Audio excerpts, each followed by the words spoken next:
What is going on, everyone? And this weekend, as a matter of fact, yesterday, Friday, October 7th, 2016, I went to Six Flags Great Adventure's annual Fright Fest. And like every single year that I've been going, it was an awesome event, quite spooky, scary, and it had some great attractions such as their mazes, and a quite good mention of being Cell Block 6, which is their brand new maze for the 2016 Fright Fest season. And that was a really cool maze. And let me get into that in a little bit, but right now the main thing that I want to talk about, since this is a roller coaster channel mainly, is Rage of the Gargoyles virtual reality coaster.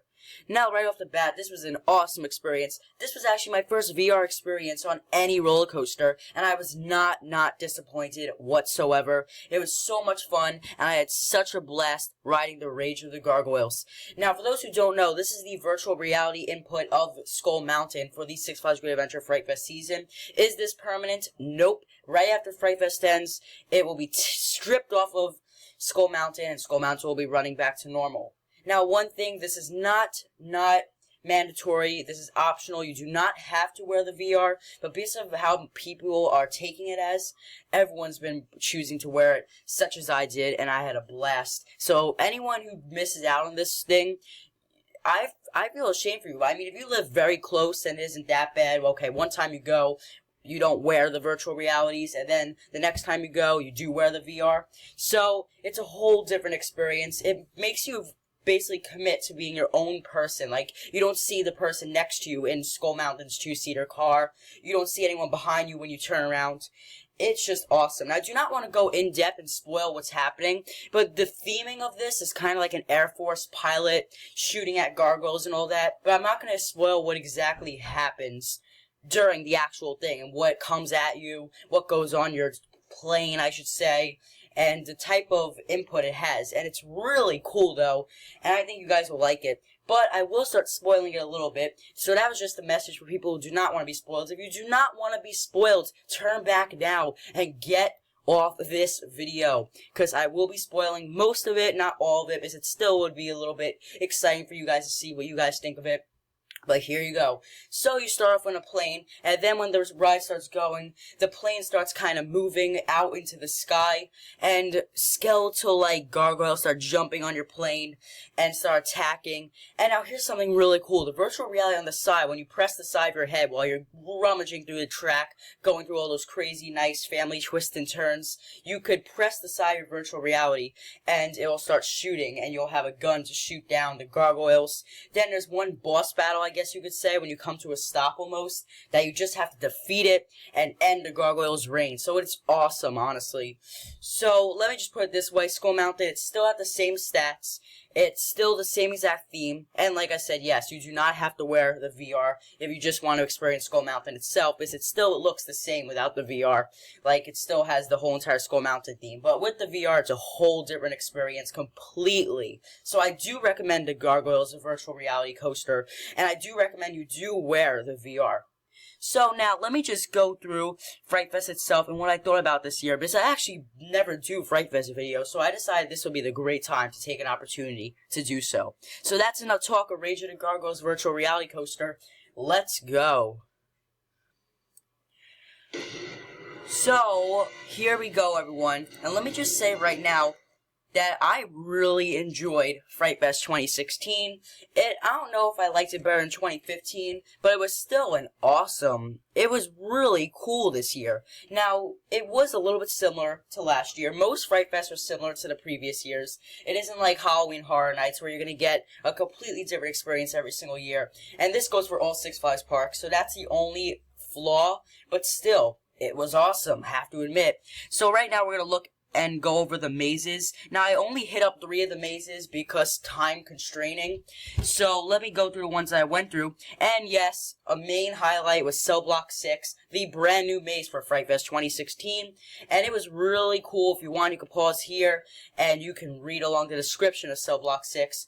Now, this maze was actually not that long of a maze. It actually only lasted maybe about 4 or 5 minutes. It was pretty short, but it was also really cool. And since I'm a Season Pass holder right off the bat, I got to get the package for Season Pass holders of being able to do all 7 mazes for $22 a person, which really isn't that bad, but since I only did 3, it kind of did consume a bit of money. However, Cell Block 6 was still an awesome maze. Everyone that I was with enjoyed it, and I do recommend it if you go to Fright Fest for 2016 while it still remains. Now, Big Top Terror, Forgotten Carnival in 3D. I also as well did this maze. Unfortunately, my 3D glasses kept falling off my face. No, I don't know why. I guess they were bent. I chose the wrong glasses. Oh well. But it was still an awesome maze, and their makeup was phenomenal. And it was just a really cool experience. Definitely, if you ask me, that was a really cool maze. Now, the thing is, Big Top Terror, was it scary? It did not really have jump scares that much. It was really just like come up behind you and all that, and just like stroll around you. Like, they didn't really scare you or anything. They actually almost interacted with you.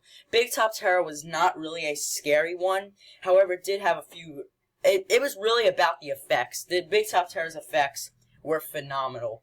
Definitely the best effects. And this was a new maze last year, so I wonder what they're going to come up with for 2017 of a new maze. Bloodshed, this one probably had to be my favorite. Now, I do not know how old this one was. I think this is a 2014 maze, but Bloodshed was truly awesome. Have to admit. I believe these were actually, ironically, these were the 3 mazes that I did, and I have to say, these were probably the 3 best of the ones that I've done. So, Bloodshed, this one, if you ask me, was the most creepiest and the most gruesome looking, and it was an outside and indoor maze. So it started off like corn maze. And a lot of it was indoors as well. It was really, really cool, and it was a long maze too. It actually lasted a good 10 minutes or so. I actually really loved it. That is why overall it was the best maze I did for Fright Fest 2016. The Haunted Heist, unfortunately, I did not do the Haunted Heist, so maybe I'll try and hit back up Fright Fest one more time this year. I as well did not do the Manor. I as well did not do Total Darkness, Voodoo Island, or the Wasteland. So, that kind of sucked out. But maybe I'll hit it back up and give a review when I can. So the Scare Zones. So the Scare Zones are really the same from last year. Here you have Bone Butcher Territory, which I did not hit up this time, but you do know what to expect. You have Chainsaw People, Axe People. It's really just your average ones, and they don't. Now, this one isn't really a scary zone. However, the thing is, though, this zone has a lot of fog. So if you don't like fog and don't like bumping into things, this is not the scare zone for you. This zone has, like, a lot of fog. And it's mainly just, like, people that just walk around and zoom the chainsaw, I guess. It's really nothing special. Circus Psycho is always a great time. They have probably the best decorations of Fright Fest. And they also have, obviously, the creepy clowns. And with the clown sightings going on nowadays, this is not the best scare zone to be in if you're afraid of clowns at all.